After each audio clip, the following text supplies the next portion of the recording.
श्री कृष्ण जी कहते हैं, जो एक क्षण में बदल जाए, एक क्षण में भंग हो जाए, वह प्रेम नहीं लोभ होता है। अहंकार वह छाया है जो आत्मा की रोशनी को अंधा कर देती है। भीतर के चमक को पहचानो और वह छाया भाग जाएगी। मैं किसी के भाग्य का निर्माण नहीं करता और ना ही किसी के कर्मों के फल देता हूँ। बाबा तेरे अलावा कौन देगा सुकून, मेरी रोती हुई आंखों को किसको देखूं कि नींद आ जाए। मनुष्य का जीवन केवल उसके कर्मों पर चलता है।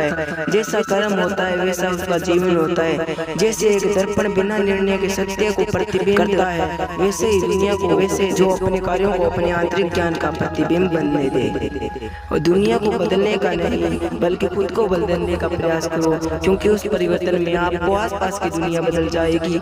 अपने अनिवार्य कर्तव्य करो, क्योंकि वास्तव में कार्य करना निष्कर्षता से बेहतर है। कर्म का फल व्यक्ति को उसी तरह ढूंढ देता है जैसे कोई बछड़ा सैकड़ों गायों में के बीच अपनी माँ को ढूंढ देता है। जो अपने लक्ष्यों के प्रति समर्थ है वह सफलता की ऊंचाइयों को छू सकता है। अब भगवान श्री कृष्ण जी कहते हैं, हमें किसी से भी अंधा प्यार नहीं करना चाहिए। हमारा किसी के प्रति अंधा प्यार हमें कभी भी आगे बढ़ने नहीं देता। हजारों मील की यात्रा एक कदम से शुरू होती है। आत्मा की यात्रा एक इरादे से शुरू होती है। आत्मा न जन्म लेती है, न मरती है, ना ही इसे जलाया जा सकता है, ना ही पानी से गिला किया जा सकता है। आत्मा अमर और अविनाशी है। किसी के साथ दुख बांट पाना भी एक तरह का सुख है। अधिक प्रेम भी को बुद्धिमान बना देता है। अधिक प्रेम भी व्यक्ति को बुद्धिमान बना देता है। विश्वास ही आपका ईश्वर है। अगर आपको विश्वास है कि ईश्वर है तो वह आपको हर जगह महसूस होंगे। अगर विश्वास ही नहीं है तो यदि वह आपके सामने होंगे तो भी आप पहचान नहीं पाओगे। आत्मा की यात्रा सर्वोत्तम तीर्थ यात्रा है। अपने हृदय में स्थित ब्रह्मांड को समझने के भीतर यात्रा करें।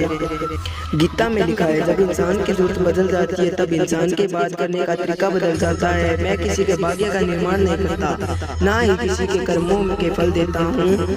मुझे नहीं है किसी और को पाने की तृष्णा। मेरे गुरु मेरे आराध्य हुआ श्री कृष्णा।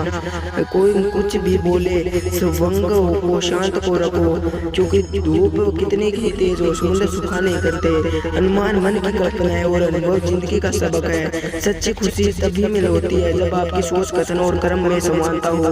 विनम्रता की खुशबू विपरीत परिस्थितियों में भी दूर दूर तक फैलती है।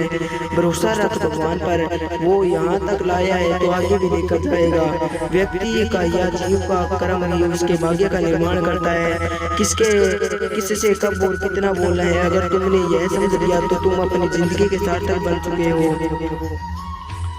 अगर जीवन में कुछ बड़ा करना चाहते हैं तो एक छोटी सी बात जान लो, जीवन में जितनी ज्यादा मुश्किल होगी उतनी ज्यादा तुम्हारी प्रगति भी होगी। जीवन में कभी निराश नहीं होना चाहिए, क्योंकि कमजोर आपका वक्त होता है, आप नहीं। निर्भरता की खुशबू विपरीत परिस्थितियों में भी दूर दूर तक फैलती है। समय में सब कुछ मिलता है, समय से पूर्व की चाहते दुख का कारण बनती है। व्यक्ति का जीव का कर्म ही उसके भाग्य का निर्माण करता है। सहना चाहिए, मौके पर कहना भी चाहिए और शांति के साथ रहना भी चाहिए। हम समय हमेशा चलता रहता है, कभी रुकता नहीं। यदि आप बुरा समय है, आज बुरा समय है तो कल अच्छा होगा। इसलिए आज बिना किसी स्वार्थ के सिर्फ कर्म कीजिए, फल समय देगा। जिसमें प्रेम हो वह रिश्ता एक बंधन है, वरना यूं ही नहीं। राधे के साथ देवकी नंदन है। जैसे तेल समाप्त हो जाने पर दीपक बुझ जाता है, उसी प्रकार कर्म के क्षीण होने जाने पर भाग्य भी नष्ट हो जाता है।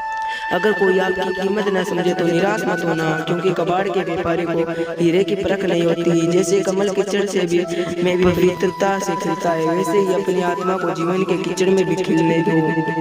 आत्मा पुराने शरीर को वैसे ही छोड़ देती है जैसे पुराने मनुष्य पुराने कपड़ों को उतार कर नए कपड़े धारण कर लेता है। जिंदगी के इस रण में खुद ही कृष्ण और खुद ही अर्जुन बनना पड़ता है।